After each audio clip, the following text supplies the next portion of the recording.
Homem-Lobo, Lobisomem, Hombre-Lobo, Roma Santa. Estes são sinônimos que durante muito tempo impregnaram o imaginário popular das terras galegas, espanholas e portuguesas.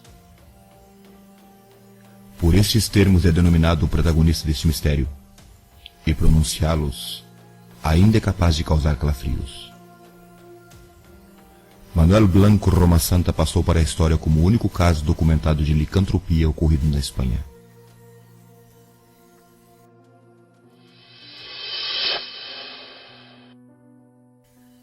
Cupincha, tudo jóia? Eu sou o Rusné do Cronautas.com.br e hoje eu compartilho com vocês um pouco sobre este mistério. Manuel Blanco Roma Santa foi um assassino espanhol do século XIX. Media apenas 1,37 m de altura, mas isso não impedia que assassinasse brutalmente suas vítimas para extrair a gordura e vender junto dos pertences dessas. Isso mesmo, Roma Santa comercializava gordura humana, e por isso ficou conhecido como o Homem do Unto. Segundo sua confissão no tribunal, matava sob a influência de uma maldição que convertia ele em lobisomem. Roma Santa foi julgado sob acusação de assassinatos e, até certo ponto do julgamento, por licantropia, sob a causa 1788 do lobisomem, no tribunal de Ayariz, onde passou a história como o mítico Hombre-Lobo de Ayariz. Segue a adaptação.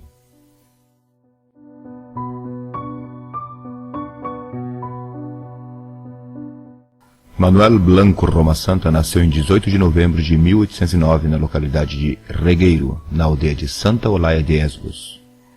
Seus pais humildes foram Miguel Blanco e Maria Roma Santa. Quanto à adolescência de Roma Santa, não se sabe muito, exceto que aprendeu a ler e escrever, e por isso alguns pensaram que sua família tinha bons recursos econômicos, o que era justamente o contrário. Quando Roma Santa completou 21 anos, se casou com Francisca Gomes Vázquez em uma quinta-feira do dia 18 de março de 1831. Francisca era vizinha sua na vila de Soutelo, e ela tinha mais de idade do que ele por 1 ano e meio. Roma Santa não teve filhos com Francisca. Ele trabalhou como alfaiate em uma parte de sua curta vida matrimonial, já que Francisca morreu 3 anos depois, em 23 de março de 1834.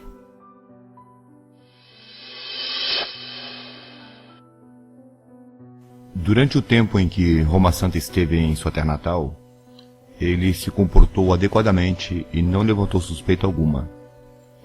Mas pouco depois de começar sua vida ambulante, como vendedor de objetos de metal como tesouras, dedais e bijuterias, surgiu o rumor de que ele teria assassinado um criado de São Pedro de Rocas, em Castela. Ele também se tornou suspeito de matar o vendedor Manuel Ferreiro, em 1834.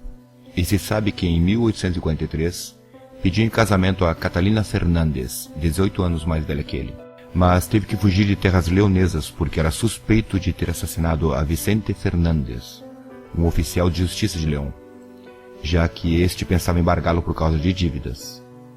Apesar da falta de provas de todas as coisas antes mencionadas, fizeram que em 10 de outubro de 1844, no Tribunal de Primeira Instância de Ponferrada, condenassem Roma Santa a 10 anos de prisão. Queriam, na verdade, condená-lo à morte, mas Roma Santa não compareceu e as evidências não apareceram. Ante a condenação imposta e posteriormente confirmada pela audiência de Valladolid, Roma Santa escapou e se escondeu em Galiza, dentro da divisão administrativa de Rebordechal Vilar de Barrio. Em Rebordechal, durante os primeiros 2 anos, Roma Santa viveu e trabalhou de operário na casa de Andrés Blanco, desaparecendo às vezes por dias ou até mesmo semanas durante os meses de menor atividade no trabalho, para ir até Portugal e voltar trazendo mercadorias de contrabando para vendê-las em festas e mercados. O que se sabe é que Andrés Blanco gostava de Roma Santa por seu caráter gentil, sua atitude moderada e sua disposição para colaborar no que quer que fosse, menos na morte de animais. Ele nem mesmo sequer matava uma galinha, já que, paradoxalmente a ter sido um assassino confesso, como vocês verão mais adiante, ele não suportava ver sangue de animais. No ano de 1845, estando na casa de Andrés Blanco, Roma Santa se torna amigo de Manuela Garcia Blanco, uma mulher 10 anos mais velha que ele e com um histórico sentimental bastante agitado. Sendo amigo de Manuela, Roma Santa conhece seus irmãos, Benita, Josefa, Maria, José e Luiz Garcia Blanco. Já no começo do ano de 1846, a amizade entre Roma Santa e Manuela se transforma em um amor platônico, segundo especulam os especialistas com base em uma condição física que ele padeceria. Naquele mesmo tempo, Manuela e sua filha Petra acompanham Roma Santa em suas vendas pelas províncias vizinhas. Em fevereiro daquele mesmo ano de 1846, Manuela, em sua escassez de recursos econômicos, põe à venda uma casinha que tinha em Rebordechal por cerca de 60 reais para ajudar a Roma Santa com seus negócios. Posteriormente, em 30 de março, Manuela se ausenta do seu lar para concretizar a venda da casa. E então o mal agradecido Roma Santa aproveita para levar a menina Petra, de 13 anos, à Sierra de San Mamade. Depois, quando Manuela voltou com o dinheiro e perguntou a Roma Santa onde estava Petra, Roma Santa mentiu dizendo que havia enviado a garota para servir de criada na casa de um padre de Santander, no qual Manuela já havia falado várias vezes de forma favorável sobre esse padre. Confiando na palavra de Roma Santa e tendo passado cerca de 8 dias, Manuela decide ir também servir de criada ao padre de Santander, em grande parte para estar junto da sua querida filha. Enquanto Roma Santa não só animou Manuela para que fosse onde estava o padre, mas também fez companhia a ela. Poucos dias depois, Roma Santa volta com toda a tranquilidade do mundo, e quando pergunto a ele por Petra e por Manuela, ele responde que estão bem acomodadas servindo de criadas no casarão do padre de Santander. Nem imaginam que ele mentia descaradamente, já que na verdade o mal-nascido matou Petra e Manuela, esquartejando seus corpos e extraindo a gordura que posteriormente vendeu. Ele deixou os restos mortais ao ar livre para que o cheiro atraísse os lobos, para assim morder os cadáveres deixando marcas de dentes, que mais tarde serviram para ele tecer o seu álibi diante do tribunal, construindo a lenda de que ele se transformava em lobisomem, assassinando assim sem vontade nem consciência as vítimas, que anos depois ele veio a confessar. Apesar de responder às pessoas que o destino das duas era a casa do padre de Santander, para Brígida Aguilar, esposa de Luiz Garcia Blanco, ele disse que havia encontrado trabalho para Manuela e a filha Petra em Astúrias, quando, na verdade, Roma Santa jamais pôs os pés nesse principado. Inclusive, Roma Santa chegou ao extremo da mentira quando, certo dia depois de voltar de suas viagens de comércio, disse às irmãs Garcia Blanco que havia recebido uma carta de Manuela, em que esta se mostrava satisfeita com o bom salário que estaria ganhando e de sua nova situação. Depois de matar Manuela e Petra, Roma Santa pousou os olhos em Benita Garcia Blanco, de 34 anos, irmã menor da falecida Manuela. Essa mulher tinha um filho de 9 anos chamado Francisco, e levava um matrimônio bastante complicado com Francisco Núñez Somoza, na aldeia de Soutelo Verde. Assim que no final de janeiro de 1847, o abade de O Castro de Laza realiza o primeiro trabalho como padre da paróquia. E ali vê que em Soutelo Verde não está Francisco Núñez, nem sua esposa Benita, nem muito menos o pequeno Francisco. Segundo explicam os vizinhos ao padre, Francisco Núñez foi a San Juan de Laza por conflitos conjugais, enquanto admitiam não saber por onde estavam Benita e seu filho, ainda que acreditassem que provavelmente teriam ido morar com algum parente. Pois nessa situação que Roma Santa se intromete, e se apoiando na falsa carta de Manuela, que ele mesmo havia escrito, dizendo que ela estava contente trabalhando com o padre, convence Benita para que viajasse com Francisco a Santander, pois ele promete conseguir um bom emprego na casa de um outro padre vizinho do padre anterior, com que supostamente trabalha Manuela. Ingenuamente, Benita cai na armadilha de Roma Santa, e este organiza a viagem das vítimas em março de 1847. Poucas semanas depois, o patife estava vendendo uma colcha, 3 camisas e a saia de Benita. Ninguém imaginava que ele, no meio do bosque, assassinou elas tão brutalmente que chegou a causar lesões ósseas, devorou parte de seus cadáveres e extraiu a gordura, deixando o resto aos lobos. Em grande parte nem imaginam, pois Roma Santa mentia com muita facilidade.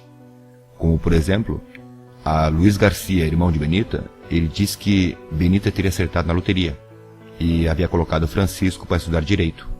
A Maria, também irmã de Benita, ele disse que esta e seu sobrinho Francisco estariam vivendo a 1 légua de distância em casa de 2 padres. Roma Santa tem outra vítima em vista. Antônia Rua Carneiro, vizinha e sua comadre. Com Antônia, Roma Santa começa um romance. Ela era solteira, mas tinha 2 filhas, Maria de 11 anos e Peregrina de 3, e um pequeno, mas substancioso patrimônio herdado de sua mãe, valorizado em 600 reais. Roma Santa enganou facilmente Antônia, e ela chegou a contar aos vizinhos e parentes que Roma Santa prometeu se casar com ela e abrir uma loja em Castela. Com esses antecedentes, Roma Santa parte junto de Antônio e a pequena Maria em um domingo do ano de 1850. E previamente Antônia vendeu a Roma Santa todas as suas propriedades, ficando este devendo o pagamento.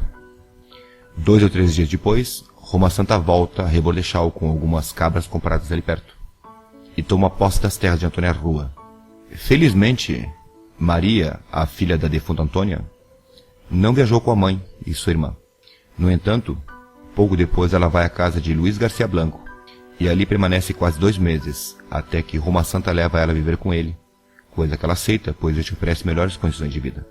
E, efetivamente, ele trata ela muito bem durante vários meses, até que em outono de 1850, propõe levá-la até a sua mãe. E a garota, em sua inocência, não sabe que aceitou uma viagem sem volta.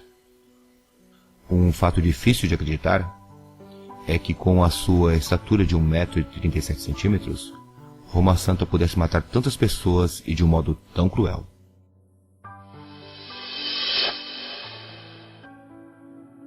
As suspeitas começaram a partir de pessoas que comentavam ter visto Roma Santa vendendo pertences às pessoas que ele supostamente acompanhou até Santander.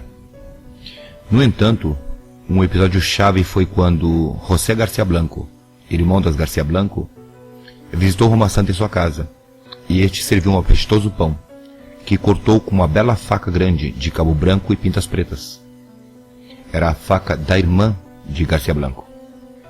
Foi neste momento sinistramente revelador, quando ao ver a lâmina abrindo passo no pão grosso, que os rumores que circulavam acionaram a intuição de Garcia Blanco. E sobre a imagem do civilizado Roma Santa de gestos suaves que partia o pão, apareceu um outro Roma Santa selvagem e brutal, que entre as sombras do bosque extraía a gordura do corpo de sua irmã. Esse outro Roma Santa devia ser um daqueles sacauntos que tanto falavam naquele tempo. Esse outro Roma Santa era o verdadeiro, o real, o assassino embusteiro. Roma Santa era um sacauntos, um saca-manteigas, ou ainda um tira-gordura, abrasileirando forçosamente esses termos. Ou seja, uma figura quase tão folclórica como o velho do saco, no qual extraía a gordura de suas vítimas e vendia o produto em Portugal como se fosse banha de porco.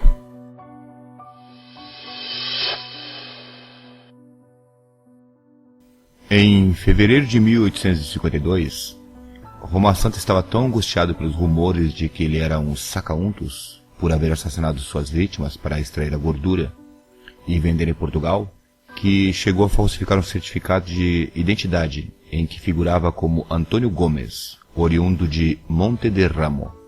Com esse documento solicitou e obteve um passaporte interior para viajar a Castela, mas quando se encontrava em Nombela, dentro de Toledo, 3 homens reconheceram ele, e o prefeito ordenou sua detenção em julho de 1852. Primeiramente, no julgamento de Escalona, Roma Santa negou tudo, e até disse que Manuel Blanco Roma Santa era primo seu, já que havia encontrado em sua posse um documento com sua verdadeira identidade. Posteriormente, Roma Santa foi trasladado ao tribunal de Verim. Ele admitiu ter matado 13 pessoas, mas disse que não era culpa sua, pois sofria de uma maldição que convertia ele em lobisomem, e que essas metamorfoses torturavam ele há 13 anos, e que haviam cessado misteriosamente justamente 3 dias antes de sua detenção. Em seu rebuscado álibi, proferiu palavras tão delirantes como essas que vou citar em primeira pessoa. A primeira vez que me transformei foi na montanha de Couso. Encontrei-me com 2 lobos grandes com aspecto feroz. De repente, caí-me ao solo, comecei a sentir convulsões, me revirei 3 vezes sem controle, e aos poucos segundos eu mesmo era um lobo. Estive 5 dias perambulando com os outros 2, até que voltei a recuperar o meu corpo. Os outros 2 lobos que vinham comigo, que eu acreditava que eram nada mais que lobos, mudaram sua forma para a humana. Eram 2 homens de Valência. Um deles se chamava Antônio, e o outro Dom Renaro. E também sofriam uma maldição como a minha. Durante muito tempo saí como lobo com Antônio e Dom Renaro.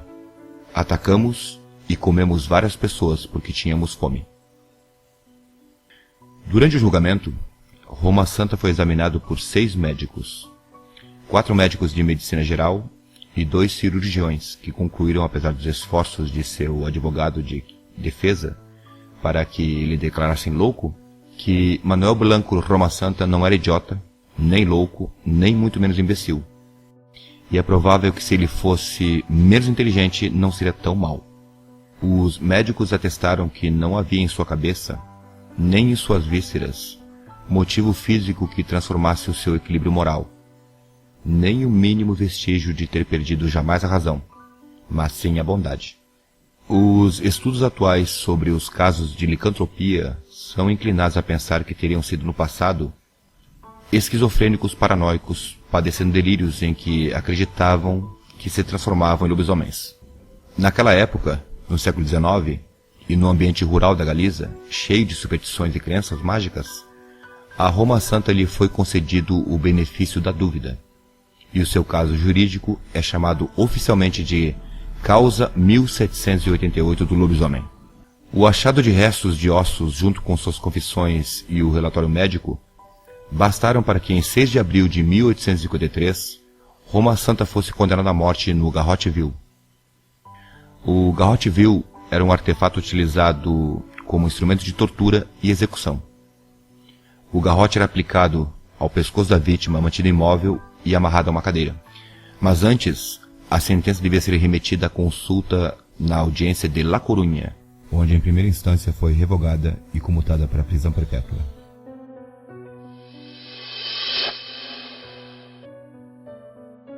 O caso Roma Santa teve tal repercussão que chegou aos ouvidos de um francês chamado de Dr. Philips, que vivia em Argel, e dizia ser professor de eletrobiologia e hipnólogo.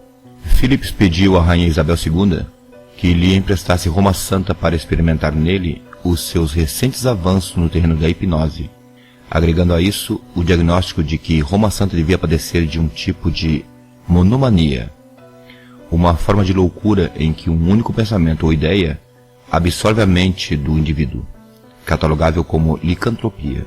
Somada à vontade científica do doutor, estava a carta que o advogado de Roma Santa enviou à rainha, na qual suplicava indulgência para o acusado, se baseando no fato de que não existiam provas definitivas.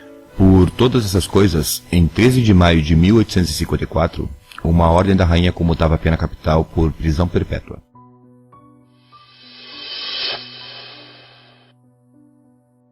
Como disse antes, quase no começo do vídeo, Roma Santa teria tido um amor platônico por Manuela Garcia, supostamente não chegando a consumar o relacionamento. Acontece que, segundo sua certidão de nascimento, Roma Santa aparece como Manuela, ainda que 8 anos depois, em um registro de uma paróquia, figura como Manuel Blanco Roma Santa. A razão disso, segundo o responsável da unidade de antropologia forense do Instituto de Medicina Legal da Galiza, Fernando Serruja, está em que Roma Santa sofria de pseudo-hermafroditismo feminino, uma condição que só afeta 1 entre 10 mil ou 15 mil nascidos. Essa condição faria que, nascendo mulher, ele segregaria uma quantidade tão grande de hormônios masculinos que sofria um período de masculinização em que desenvolvia características de homem. Isso explica sua barba e outras coisas. Também sabe-se que o pseudo-hermafroditismo feminino gera episódios de forte agressividade. Claro que isso não quer dizer que quem tem essa condição seja um potencial serial killer, já que não afeta o livre-arbítrio. Mas mesmo assim, isso motivou a especulação de que seu transtorno sexual poderia ter participação na origem de sua conduta criminosa.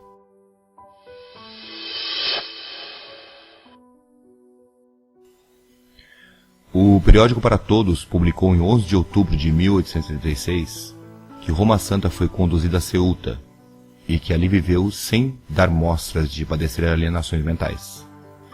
Anteriormente, o diário Ibéria havia publicado em 23 de dezembro de 1863 uma breve nota sobre a morte de Roma Santa, e o diário La Esperança publicou o seguinte em 21 de dezembro daquele mesmo ano. Escrevem desde Ceuta, com data de 16 do corrente mês, que o desgraçadamente célebre Manuel Blanco Roma Santa, conhecido em toda a Espanha por lobisomem, por consequência de suas atrocidades e transgressões, e que, julgado em La Coruña, foi condenado à prisão, faleceu naquele lugar, no dia 14 do atual mês, à idade de 50 anos, sendo vítima de um câncer no estômago.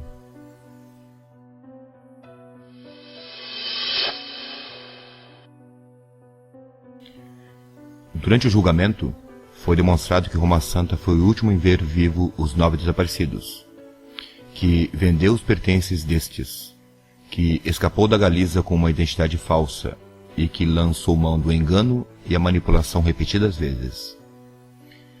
Apesar do anterior, nunca apareceram os cadáveres. Tudo que tinham eram alguns ossos humanos, encontrados no bosque onde Roma Santa disse ter matado, e onde, segundo o advogado de Roma Santa, várias pessoas foram mortas por lobos. Os outros 4 assassinatos confessados por ele foram engavetados pela justiça, pois foi determinado que haviam sido produzidos por lobos de verdade. Quanto aos outros 2 lobisomens, que Roma Santa mencionou em suas confissões, estes jamais foram interrogados, apesar de Roma Santa ter afirmado que um deles havia escrito as falsas cartas e o falso certificado de identidade. Não obstante, sim, comprovaram que a letra das cartas não era de Roma Santa. Sabemos que Roma Santa negou todas as acusações do começo, mas depois manteve até o último a sua história do lobisomem. Por quê? Realmente ele mesmo acreditava na própria história? Segundo as leis da Espanha naquele tempo, quem confessasse diretamente os assassinatos sofria pena capital, pena de morte. E caso negasse, e Roma Santa podia fazer já que não haviam corpos, iria à prisão perpétua. Porém, se conseguisse se fazer passar por louco, eximiam sua pessoa de responsabilidade criminosa, ainda que seria internado em um manicômio. Parece óbvio, não é mesmo? No entanto, o conto do lobisomem não recebeu credibilidade nos tribunais, e os médicos consideraram que era uma encenação, figurando no relatório médico que Manuel Blanco Roma Santa calcula meios, mede e combina tempos, modos e circunstâncias, não mata sem motivo nem ataca sem oportunidade. Sabendo que faz o mal, se oculta, seduz para roubar, mata para ocultar, reza para seduzir, conhece o dever e a virtude para ignorá-los. Depois da realização de seus atos, de sua história, de suas próprias justificativas, se evidencia que Roma Santa não é louco, nem imbecil, nem lunático, e muito pelo contrário dos dados referidos, ele é perverso e consumado criminoso, capaz de tudo, frio e sereno, sem bondade e pleno de seu livre-arbítrio e conhecimento. O objetivo moral a que se propõe é o interesse. Sua confissão explícita foi efeito da surpresa, acreditando que tudo havia sido descoberto. Sua escusa é um subterfúgio desgastado e impertinente. Os atos de piedade, um engodo sacrílego. Seu destino impulsivo, uma blasfêmia. Sua metamorfose, um sarcasmo. Ufa! E é isso, cupinchas. Obrigado por assistirem. Abraços.